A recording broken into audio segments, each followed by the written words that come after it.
Ninguno de los estudios presentados por EVISA se ocupa de la cuestión fundamental que solo la termodinámica de sistemas naturales abiertos y enlazados se ocupa de mirar. Que refiere de los sistemas convectivos y de los delicados gradientes térmicos determinantes de sus advecciones. El autor del capítulo 5, punto segundo, caudal mínimo, dice: los ríos son sistemas en que la mayoría de los flujos escurren en forma direccional, vectorial y poseen energía cinética, lo cual los diferencia claramente de los ecosistemas. Por ello, Santa Cruz no es un ecosistema, sino un macrosistema que se origina en las nubes y escurre por gravedad hasta el mar, donde se reinicia el flujo vertical. Estimación por completo incorrecta. Los mayores caudales de la gran mayoría de los ríos del planeta responden a sistemas verticales convectivos y a determinantes horizontales advectivas. Y al menos en los últimos 60 kilómetros antes de salir al mar, en Santa Cruz ya están establecidos los sistemas convectivos. En los últimos 11 kilómetros antes de llegar a Capitán Piedrabuena, la pendiente ronda los 7 a 10 centímetros por kilómetro, y es allí donde se generarán atarquinamientos extremos. Ningún documento enfoca esta situación terminal. El autor de las evaluaciones en este mismo capítulo 5, punto sexto, medio acuático, señala: en las evaluaciones de riesgos ambientales, los ríos son tratados como ecosistemas, sistemas de flujo predominantemente vertical. Aquí se desconoce la vectorialidad de los procesos y los efectos que se generan aguas abajo. Lo mismo que dice el autor anterior, pero al revés.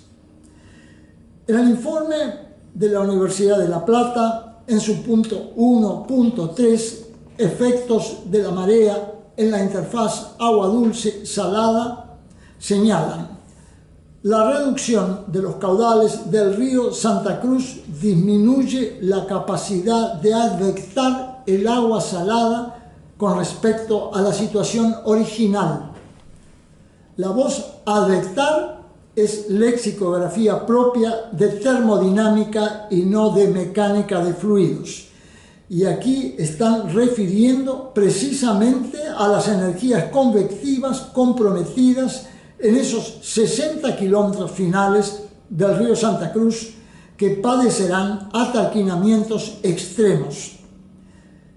He de resaltar la falta de resolución en todos los trabajos, jamás focalizando la cuestión estricta del equilibrio de las dinámicas de las aguas del Santa Cruz, en los precisos tramos en que, advierto, se producirán los atarquinamientos extremos de los que nadie hace mención.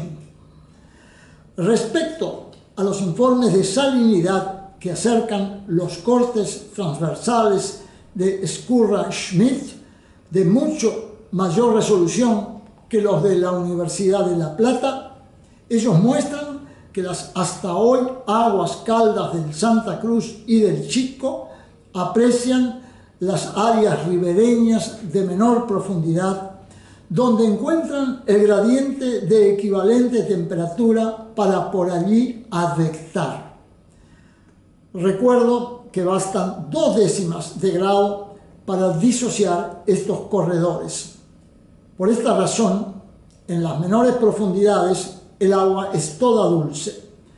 También recuerdo que los sistemas convectivos guardan en los fondos la memoria de sus tránsitos.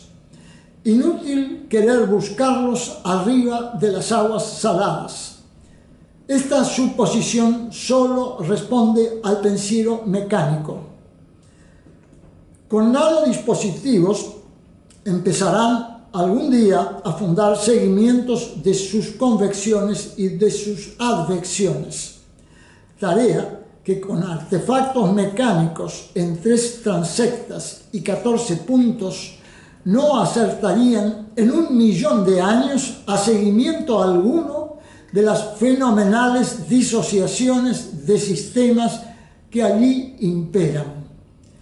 ¿Cómo localizar los 11 metros cúbicos por segundo del río Chico en una marea que desplaza 26.000 metros cúbicos por segundo? Deducir que un ecosistema se fagocita al otro es fruto de simplificación mecánica que nunca en su vida miró por sistemas convectivos y cómo fundan por gradientes de ligera menor temperatura la delicadeza de sus advecciones. Dice Luis Cabana: el mecanismo de renovación de agua del estuario por la acción de las mareas es altamente eficiente.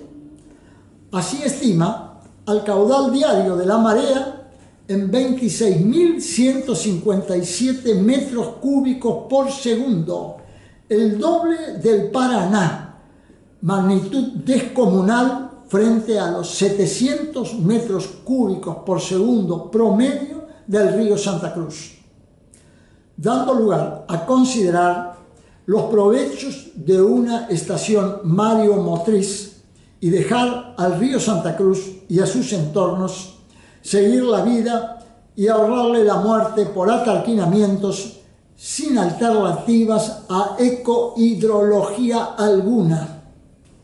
La voz estiaje, así como las voces estero, estío, estuario y estuante, reconocen una raíz indoeuropea común, aid, apuntando a lo que se prende fuego, a lo que se quema.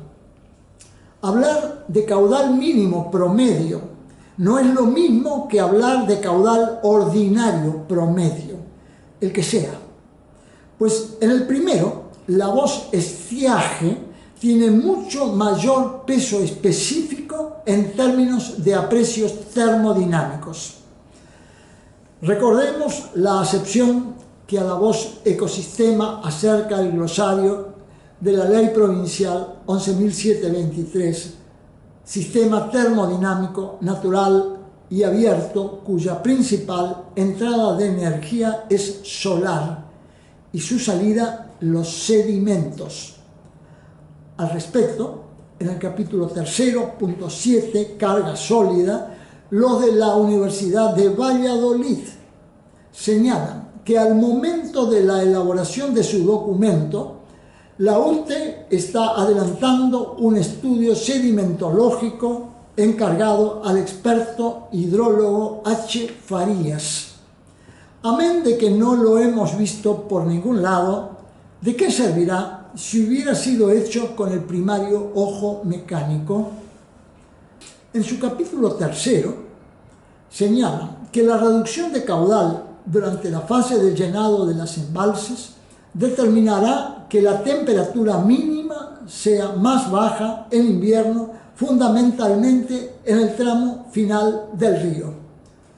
Ocultan que las aguas saldrán siempre de la presa en toda época a menor temperatura de las que hoy circulan sin las presas. Confirman, con un caudal menor a lo que se ha determinado como caudal ecológico, es muy probable que el agua se congele durante el invierno, teniendo en cuenta que el 13 de julio del 2015, ese registro de temperatura en el río Santa Cruz en su intersección con la ruta 3 fue de solo 3 grados, y esto con un caudal 80% superior al determinado caudal ecológico. Para la época de medición, las temperaturas de los ríos Santa Cruz y Chico eran superiores a la observada en el mar en tan solo 2 grados. Es obvio que si el Santa Cruz se congela, esos 2 grados desaparecerán. Ese congelamiento se traduce, primero, en amenaza de la identidad del ecosistema hídrico de agua dulce. Segundo, en destrucción del gradiente térmico que determina sus advecciones. Y tercero, en inevitable precipitación sedimentaria por destrucción completa del sistema convectivo. Ya no se trata de pequeñas diferencias conformantes de capa límite térmica, sino de un congelamiento de toda alternativa de fluir por donde y hacia donde siempre lo hizo. Habrá solo parálisis, deposiciones e infiltraciones en esos suelos desérticos. De hecho, este problema se manifestará no solo en esos 6 meses que estiman demorará el llenado, sino en toda época invernal, pues el agua siempre saldrá de la presa a menor temperatura que la que siempre tuvo, y en adición lo hará con plena destrucción de cualquier energía convectiva que el río hubiera acopiado en los tramos previos a los que ahora padecerán atarquinamientos extremos. Ya habían comenzado con el pie izquierdo cuando señalaron que esto no era un ecosistema, sino un macrosistema que comenzaba en las nubes y terminaba en cinética pura, sin que nada termodinámico se les cruzara en el camino.